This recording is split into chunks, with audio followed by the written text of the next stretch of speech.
പ്രിയപ്പെട്ടവരെ, നമ്മൾ പ്രാർത്ഥിക്കുമ്പോൾ നമ്മൾ ശ്രദ്ധിക്കേണ്ട ഒരു പ്രത്യേക കാര്യമുണ്ട്. എന്നറിയാമോ? നമ്മൾ കർത്താവിന് മുന്നിൽ നിൽക്കുമ്പോൾ, നമ്മൾ കർത്താവിനോട് പ്രാർത്ഥിക്കുമ്പോൾ, കർത്താവ് നമ്മളിൽ നിന്ന് ആഗ്രഹിക്കുന്നതിന് വിപരീതമായിട്ട് നമ്മൾ ആഗ്രഹിക്കരുത്. ദൈവത്തിൻ്റെ ഇഷ്ടത്തിനെതിരായിട്ട് നമ്മൾ പ്രാർത്ഥിക്കുകയോ നമ്മൾ ആഗ്രഹിക്കുകയോ ചെയ്യരുത്. ഒന്നും കിട്ടാൻ പോകുന്നില്ല. കാരണം രണ്ടറ്റവും കൂട്ടുമുട്ടുന്നില്ല. അങ്ങനെ വന്നു കഴിയുമ്പോൾ നമ്മുടെ പ്രാർത്ഥനയിൽ നമുക്കൊന്നും ലഭിക്കുകയില്ല. ഇപ്പോൾ ഉദാഹരണം പറയുകയാണെങ്കിൽ, ഈ ലോകത്തിൽ നമ്മളെക്കാൾ ശക്തനായ ഒരു മനുഷ്യൻ, ആ മനുഷ്യന് വിപരീതമായിട്ട് നമ്മൾ നിൽക്കുക, എതിരായിട്ട് നമ്മൾ നിൽക്കുക, ആ മനുഷ്യൻ്റെ ആഗ്രഹത്തിന് എതിരായിട്ട് നിൽക്കുക. അങ്ങനെ നിന്ന് കഴിഞ്ഞാൽ നമുക്ക് എന്തെങ്കിലും ഉപകാരമുണ്ടോ? ഒരു ഉപകാരമില്ല. ഒന്നും കിട്ടാൻ പോകുന്നില്ല.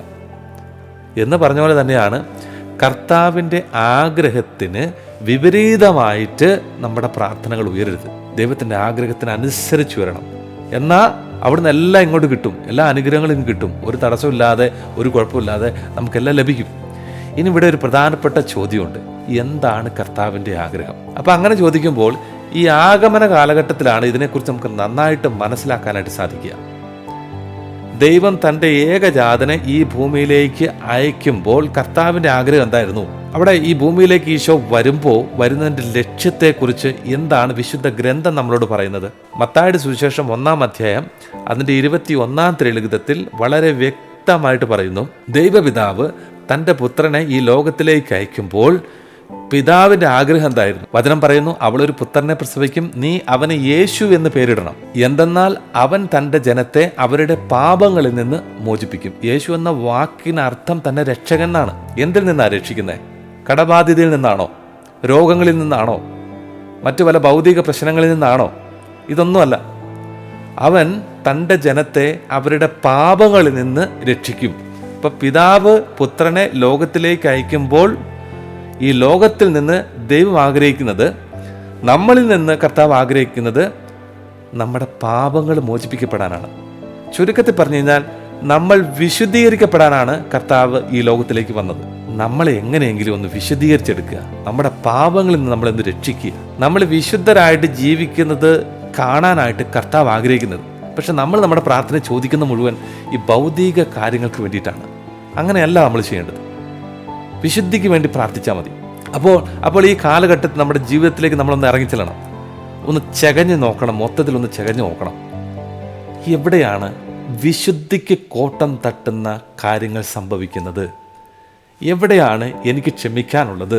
വർഷങ്ങളോളം പഴക്കമുള്ള അശുദ്ധിയുടെ തലങ്ങൾ, വെറുപ്പിൻ്റെ തലങ്ങൾ, ചിലപ്പോൾ നമ്മുടെ ജീവിതത്തിൽ ഒരിക്കലും മാറ്റാൻ പറ്റാത്ത വിധത്തിലുള്ള എന്തെങ്കിലും ദൈവത്തിന് ഇഷ്ടപ്പെടാത്ത ഒരു കാര്യം ഉണ്ടോ എന്ന് നമ്മൾ ശരിക്കും ഒന്ന് ചകഞ്ഞ് പരിശോധിച്ച് നോക്കുക.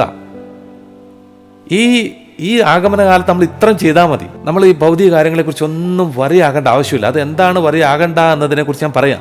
ഇത് പരിശോധിച്ച് അറിഞ്ഞു കഴിഞ്ഞിട്ട് നമ്മൾ ഇനി വായിക്കേണ്ട വചനം ഏതാണെന്നറിയാമോ? മത്തായിയുടെ സുവിശേഷം 6-ാം അധ്യായം അതിൻ്റെ 26-ാം തിരുലിഖിതം.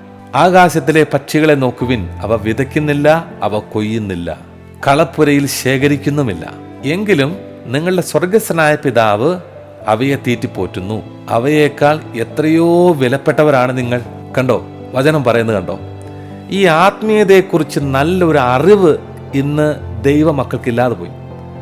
കർത്താവ് ഈ ഭൂമിയിലേക്ക് വന്നത്, പ്രിയപ്പെട്ടവരെ, കുറേ അത്ഭുതങ്ങൾ ചെയ്ത് മനുഷ്യന് കുറേ സമ്പത്ത് കൊടുക്കുക, രോഗങ്ങളിൽ നിന്ന് വിടുതൽ കൊടുക്കുക, സൗഖ്യം കൊടുക്കുക, അങ്ങനെ വലിയ വലിയ അത്ഭുതങ്ങൾ ചെയ്യുക എന്നുള്ള ഒരു ആഗ്രഹത്തിലാണ് ഈ ഭൂമിയിലേക്ക് ഈശോ വന്നിരുന്നതെങ്കിൽ മത്തായിയുടെയും മർക്കോസിൻ്റെയും ലൂക്കായുടെയും യോഹന്നാൻ്റെയും സുവിശേഷത്തിൽ മുഴുവൻ അത്ഭുതങ്ങൾ നിറഞ്ഞു നിൽക്കുന്ന കണ്ടേനെ.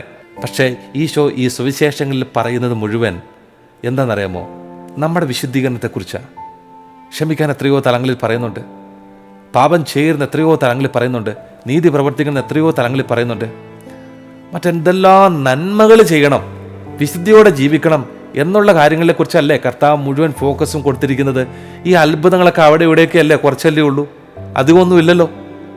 പക്ഷേ നമ്മൾ ഈ കുറച്ച് അവിടെ ഇവിടെയും കാണുന്ന ഭൗതികമായിട്ടുള്ള ഈ അത്ഭുതങ്ങൾ കണ്ട് അവയിൽ മാത്രമാണ് നമ്മൾ ഫോക്കസ് ചെയ്യുന്നത്. പക്ഷേ ഇത് നമ്മൾ പ്രാർത്ഥിക്കേണ്ട ഒരു കാര്യമല്ല. ഭൗതിക കാര്യങ്ങളെക്കുറിച്ച് നമ്മൾ കൂടുതൽ ആകുലപ്പെടേണ്ട. നമുക്ക് എന്താണ് വേണ്ടതെന്ന് കർത്താവിനറിയാം. ഈശോയുടെ ആഗ്രഹം ഒന്ന് നടപ്പിലാക്കി കൊടുത്തോ, നമ്മുടെ ആഗ്രഹം കർത്താവ് നടപ്പിലാക്കി തരും. അങ്ങനെ ഒരു കൃപ നമ്മളിലേക്ക് വരാനായിട്ട് കർത്താവിൻ്റെ ആശീർവാദം നമുക്ക് സ്വീകരിക്കാം. God